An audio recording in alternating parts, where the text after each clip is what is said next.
உங்க அப்பா கோயில் உண்டியல திருடினதா கேள்விப்பட்டேன். உண்டியல திருடுறது தப்புன்னு உங்க அப்பாக்கு தெரியாதா? சார், எங்க அப்பாவை பத்தி தப்பா பேசாதீங்க.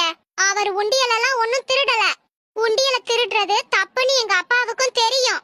அதனாலதான் அவர் உண்டியல திருடாம அதுக்குள்ள இருந்த காசை மட்டும் திருடினாரு. படிப்பு ரொம்ப முக்கியம். வில்லியம் ஷேக்ஸ்பியர் தெருவிளக்குல உட்காந்து கஷ்டப்பட்டு படிச்சிருக்காரு. அப்ப பகல்ல வெளிச்சம் இருக்கும்போதே கஷ்டப்படாம படிச்சிருக்கலாம்ல. இது கூட அவருக்கு தெரியலையே. என்ன சொன்னாலும் எகத்தாளமாவே பேசுறானுங்க. பாருங்க, என்ன மாதிரி நீங்க நல்லா படிச்சா யாரு காலையும் பிடிக்க வேண்டிய அவசியமே இல்ல. நான்லாம் இது வரைக்கும் யாரு காலையுமே பிடிச்சதில்ல. போன சண்டே உங்களை பார்த்தேன். கோழியோட காலை பிடிச்சு சாப்பிட்டுக்கிட்டு இருந்தீங்க. இப்போ யாரு காலையுமே பிடிச்சதில்லன்னு எங்க கிட்டயே புழுவுறீங்க.